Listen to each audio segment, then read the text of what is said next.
আসসালামু আলাইকুম। এলিসাস কুকিং রেসিপিতে সবাইকে অনেক অনেক শুভেচ্ছা জানাচ্ছি। আমরা অনেক রকমের মিষ্টি খেয়েছি, আজকে চলুন মুড়ি দিয়ে মিষ্টি তৈরি করি। এই মিষ্টি তৈরি করতে কোনো রকম ছানার দরকার নেই, কোনো রকম গুঁড়ো দুধের দরকার হবে না। শুধুমাত্র মুড়ি দিয়েই এই অসম্ভব মজাদার মিষ্টিগুলো তৈরি করতে পারবেন। হাতের কাছে থাকা উপকরণ দিয়েই আজকের মিষ্টিগুলো বানিয়ে নিতে পারবেন। মিষ্টি তৈরির জন্য আমি এখানে নিয়েছি 5 কাপের মতো মুড়ি। আর এরকম মুড়িটা নিতে হবে যে মুড়িটা হাত দিয়ে চাপ দিলে অনেকটা পাউডারের মতো হয়ে যায়। তারপর হচ্ছে এই মুড়িটাকে গুঁড়ো করে নিতে হবে। আমি একটা মিক্সিতে নিয়ে মুড়িটাকে গুঁড়ো করে নিয়েছি। এখন চুলায় একটা পাত্র বসিয়ে 1 কাপ দিয়ে দিচ্ছি লিকুইড মিল্ক।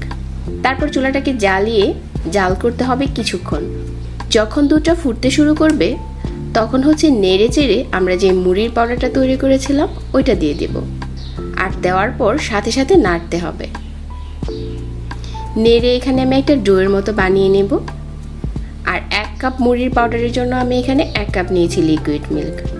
আর এটা নাড়তে নাড়তে কিন্তু অনেকটা ঝরঝরে হয়ে যাবে, যেরকম আমরা পিঠা তৈরি করতে গেলে গুলা তৈরি করি ঠিক ওরকম হবে।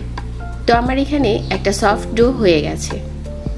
এখন আমি এটা ঠান্ডা করে নেব। ঠান্ডা করে নেওয়ার পর অনেকটাই ঝরঝরে হয়ে যাবে। ঠান্ডা করে নেওয়ার পর অনেকটা পানি শুকিয়ে গেছে আর এরকম ঝরঝরে হয়ে গেছে। তারপর কি করব, এখানে দিয়ে দিচ্ছি 1 চামচের মতো ঘি আর একটা নিয়ে নিচ্ছি ডিম। এখন এই মুড়ির মিশ্রণের সাথে খুব ভালো করে এটা মিশিয়ে নিতে হবে। এখানে যদি আপনারা মুড়ির পরিমাণটা বেশি নেন তাহলে কিন্তু ডিমটা একটু বাড়িয়ে দিতে হবে।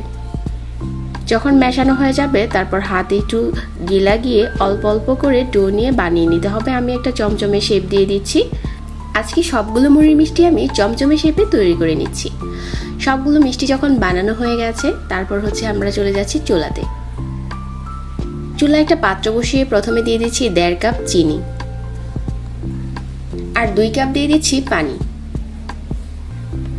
2 কাপ পানি দিয়ে বেশ কিছুক্ষণ ফুটিয়ে নিতে হবে। তারপর আমাদের এখানে মিষ্টি শিরা তৈরি হয়ে যাবে। 2টার মতো এলাচ দিয়ে দিচ্ছি যাতে খুব সুন্দর একটা স্মেল পাওয়া যায় মিষ্টিতে। আবারও নেড়ে চেড়ে শিরাটাকে একটা সাইডে রেখে দিচ্ছি। এখন আমরা এই মিষ্টিগুলো ভেজে নেব। চুলায় একটা প্যানে মিডিয়াম আঁচে তেল গরম করে নিয়েছি। আর মিষ্টি সবসময় ডুবো তেলে ভাজতে হয়।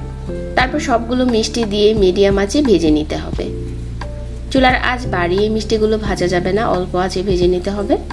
যখন দেখা যাবে যে কালার চেঞ্জ হয়ে গেছে, খুব সুন্দর একটা কালার চলে এসেছে, ওই পর্যায়ে হচ্ছে আমরা এই মিষ্টিগুলো উঠিয়ে নেব। 2-1টা মিষ্টি একটু ফাটল ধরতে পারে, তবে এতে মিষ্টিগুলো ভেঙে যাবে না, আরো ভালো করে শিরা স্যুপ করবে। তারপর এখানে আমার সবগুলো মিষ্টি ভাজা হয়ে গেছে আর ওইদিকে আমাদের শিরাটাও রেডি আছে। এই শিরাতে এখন এই মিষ্টিগুলো দিয়ে দিচ্ছি। এই গরম শিরার পরে মিষ্টিগুলো দেওয়ার পর আরো কিছুক্ষণ জাল করে নিচ্ছি আর ঢাকনা দিয়ে ঢেকে দিচ্ছি। 5 মিনিটের মতো জাল করলে হয়ে যাবে অল্প আছে। ঢাকনা দিয়ে ঢেকে 5 মিনিট জাল করে নেওয়ার পর আমাদের এখানে মিষ্টিটা তৈরি হয়ে গেছে। দেখতে কালারটাও চেঞ্জ হয়ে গেছে। এখন এই শিরাতে ঠান্ডা করে 1 ঘন্টা পর এই মিষ্টিগুলো খাওয়ার উপযোগী হয়ে যাবে। এখন একটা মিষ্টি কেটে শেয়ার করছি যেটার ভিতরটাও কতটা সফট হয়েছে। অল্প সময়ে আর অল্প উপকরণে এই মিষ্টিটা তৈরি করতে পারেন বাসায়। আশা করছি আজকের এই মুড়ির মিষ্টি রেসিপি ভালো লেগেছে সবার কাছে।